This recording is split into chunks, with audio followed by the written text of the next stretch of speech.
இன்றைய கர்த்தருடைய வார்த்தை பாருங்க, உயிர்த்தெழுந்த இயேசு கிறிஸ்துவினுடைய அந்த பர்பஸை குறித்து நாம் பார்த்துட்டு இருக்கிறோம். மெயின் பர்பஸ் என்ன தெரியுமா? மேலான நோக்கம் பரலோக திட்டத்தை, பரலோக ராட்சியத்தை, அந்த பரலோகத்தை பூலோகத்துக்கு கொண்டு வரணும். அதுதான் ஆண்டவருடைய பிரதான நோக்கமே.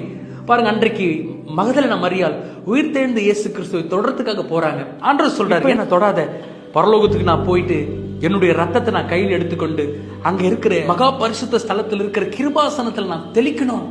அதை தெளிச்சாதான் ஒட்டுமொத்த உலகத்தின் பாவமும் நிவர்த்தியாகும். அதனால என்ன தொடாதன்னு சொல்றாரு. பாருங்க, அன்றைக்கே ஆண்டவர் இயேசு கிறிஸ்து பரலோகத்துக்கு போயிட்டு தன்னுடைய ரத்தத்தை கிருபாசனத்தில் தெளித்து விட்டு தன் வேலையை முடிச்சிட்டு அவர் மீண்டும் இறங்கி வர்றாரு. பாருங்க, வந்துட்ட பிறகு அவர் சீஷர்களுக்கு காட்சி கொடுக்கிறாரு. காட்சி கொடுக்கும் பொழுது அவங்க எல்லாம் ஆச்சரியப்படுறாங்க. அப்ப ஆண்டவர் சொல்றாரு, நான் தான் உயிரோடு வந்துட்டேன், நீங்க என்ன தொட்டு பாருங்கன்னு சொல்றாரு. பாருங்க, அப்போ தொடாதன்னு சொன்னாரு, இப்ப தொட்டு பாருன்னு சொல்றாரு. அப்போ இந்த காரியம் நடக்கும் பொழுது அங்கே தோமா அந்த இடத்துல இல்ல. அப்ப சீஷர்கள் இந்த செய்தியை சொல்றாங்க, ஏசப்பா வந்தாரு, தன்னுடைய காயங்களை காமிச்சாருன்னு சொல்லி.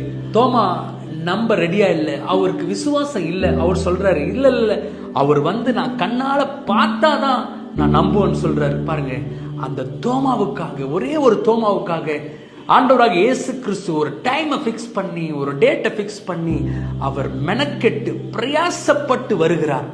பெரிய திட்டம் இருக்குதுங்க. அன்றைக்கு தோமாவை சந்தித்ததுக்கு பெரிய திட்டம் இருக்குது. பாருங்க, என்ன திட்டம் தெரியும்? அவர் சொல்றாரு, யோவான் 20ஆம் அதிகாரம் பாருங்க, 27ஆம் வசனம்.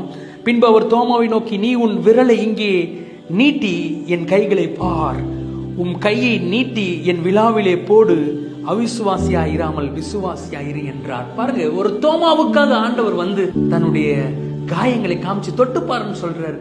பாருங்க, அந்த விசுவாசிக்காத தோமாவுக்காக ஆண்டவர் பிரயாசப்பட்டு போறார். ஏன் தெரியுமா? ஐயோ, அவிசுவாசியா இருக்கிறானே, விட்டுலாமே ஆண்டவர் நினைக்கல. இந்த தோமாவுக்கு நான் போகணும். ஏன்னா இந்த தோமாவுக்கு நான் உயிரோடு இருப்பதை இவன் நம்பினால்தான் அவன் இந்தியாவுக்கு போவான். இந்தியாவுக்கு போனாதான் இந்தியாவில் இருக்கிற அநேக ஜனங்கள் ரட்சிக்கப்படுவாங்க. அவங்க ரட்சிக்கப்பட்டு அவங்க சுவிசேஷ சொல்லுவாங்க. திருப்பி ஒரு கூட்டம் ரட்சிக்கப்படும். அதுக்கப்புறம் அவங்க ரட்சிக்கப்பட்டு அவங்க சுவிசேஷம் சொல்லுவாங்க. அப்படி அந்த செயின் போல சுவிசேஷமானது பரவிதான் இன்றைக்கு உங்களை பார்த்து கொண்டிருக்கிற உங்களையும் என்னையும் அந்த நற்செய்தி சந்தித்தது. பெரிய நோக்கம் இருக்குதுங்க. ஆண்டவர் உடனே தோமாவை பரலோகத்தை கூட்டிட்டு போயிடல. தோமாவே, உன்னை குறித்து இந்த பூலோகத்தில் பெரிய திட்டங்களை வச்சிருக்கிறேன். எஸ் ஃப்ரெண்ட்ஸ், இன்றைக்கு ஆண்டவர் உங்களையும் குறித்து ஒரு பெரிய திட்டத்தை வச்சிருக்கிறார். என்ன தெரியுமா?